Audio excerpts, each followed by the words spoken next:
দেবুদের বাসার ছাদ ফাঁকা হওয়ার কারণে সেখানে বাতাস খোলামেলা হয়, ছাদ থেকে গণপতি স্যারের বাসার ছাদে যায়।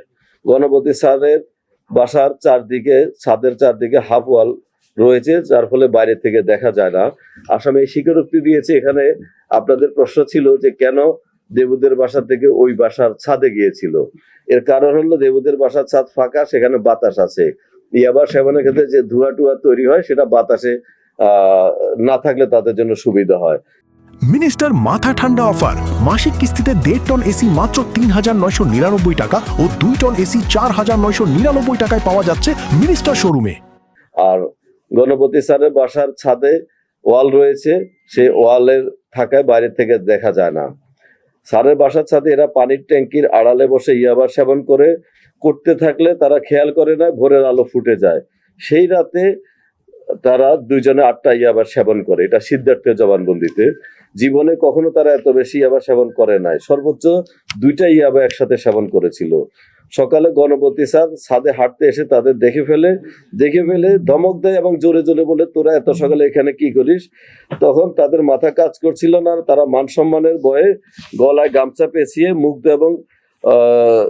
মুগ্ধ দাস এবং সিদ্ধার্থ দাস গামছা দিয়ে টান মেরে ফেলে।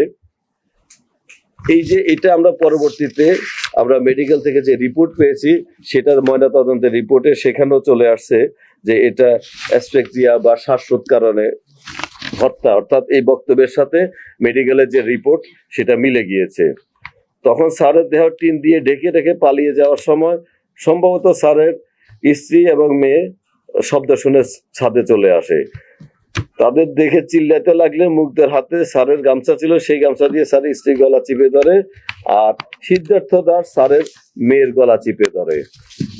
এক হাতে মেয়ের গলা চিপে ধরে, আরেক হাতে মুখ চিপে ধরে। মুগ্ধ স্যারের স্ত্রীকে মারার পর সেই গামছা দিয়ে আবার দুজনে একসাথে মেয়ের গলায় পেঁচায়। তাতে মেয়ে না মরলে পাশের কবুতরের খাবার রাখার বাক্স থেকে রশি নিয়ে এসে মেয়েটার গলা পেঁচিয়ে দুই দিক থেকে টান দেয়। ছাদে একটা পুরাতন প্লাস পায়। বাড়িতে কোনো সিসি ক্যামেরা আছে কিনা সেই ভয়ে তারা ওই প্লাস নিয়ে নিচতলা গিয়ে বিদ্যুতের তার কেটে দেয়, যেন সিসিটিভি থাকলে সেটা ডিসকানেক্ট হয়। তখন মুগ্ধ ছাদের উপরে ছিল। আবার সিদ্ধার্থ আবার ছাদে গিয়ে মুগ্ধ সহ দুজনে মা মেয়ের লাশ ছাদের গেটের ভিতরে সিঁড়ির দিকে রাখে, দেবুদের ছাদ হয়ে থেকে যেন দেখা না যায়। এখানে দেবুদের ছাদ যদিও মাত্র 2 ফিট দূরে, তাদের সাথে ঘনিষ্ঠতা ছিল না বা যাওয়া আসা ছিল না।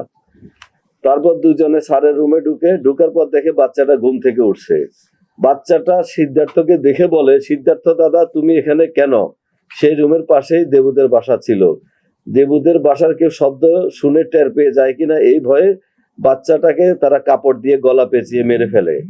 আমরা এর আগে বলেছিলাম বাচ্চাটা ঘুমেছিল, তারা ঘুমন্ত বাচ্চার উপর ঝাঁপিয়ে পড়ে। এটা তাদের থেকে যেটুকু আমরা বক্তব্য পেয়েছিলাম তখন আমরা সেটুকু বলেছিলাম।